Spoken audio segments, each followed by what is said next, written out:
Guys எல்லாம் நல்லா இருப்பேன் நம்புகிறேன். சொன்னேன்ல நேற்று இன்டர்வியூ அட்டன் பண்ண போகிறேன்னு அட்டன் பண்ணிட்டேன். வர சொல்லிட்டாங்க, நாளிலேருந்து ஜாயின் பண்ணிக்கோங்க, நாளிலேருந்து ட்ரைனிங்கு வந்துட்டிங்கன்னா அப்படின்னு சொன்னாங்க. சரி நாளைக்கு வரேங்க அப்படின்னு சொல்லிட்டு நல்லபடியாக முடிஞ்சிச்சு. அப்புறம் ஏன்டா இவ்வளோ நேரம் வீடியோ இப்போ போடுற அப்படின்னு கேட்டிங்கன்னா, அப்படியே ஃப்ரெண்டு வந்திருந்தான், அவங்க கூட அப்படியே டி நகர் போயிட்டு அப்புறம் வடபழனியில் போயிட்டு அப்படியே வந்தேன். என்ன ஜாப்னு கேட்டிங்கன்னா டெலிகாலர் தான் ஜாப், வாய்ஸ் ப்ராசஸ். அதனால் நாளிலேருந்து வர சொல்லிட்டாங்க. டைமிங் பார்த்தீங்கன்னா 9:30 to 6:30 கைஸ்.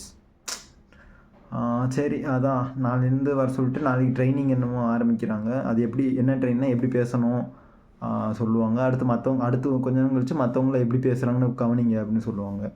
ஸோ பார்ப்போம், இது முடிய போகுதுன்னு போகிற முடிய போவோம். நல்லதே பிறக்கும், நல்லதே நடக்கும், நம்புவோம். என்ன சொல்கிறீங்க? மனசில் தோன்றதை பேசுகிறேன் கைஸ். நீங்கள் தான் என் கூடயே இருப்பீங்கன்னு நம்புகிறேன். எல்லாம் பார்க்குறீங்க, சப்ஸ்கிரைப் மட்டும் பண்ணிட்டு போயிருங்க கைஸ், ப்ளீஸ் கைஸ். நாளைக்கு என்னன்னு தெரில, நாளைக்கு பார்ப்போம், பார்த்துட்டு உங்களுக்கு சொல்கிறேன். Bye guys.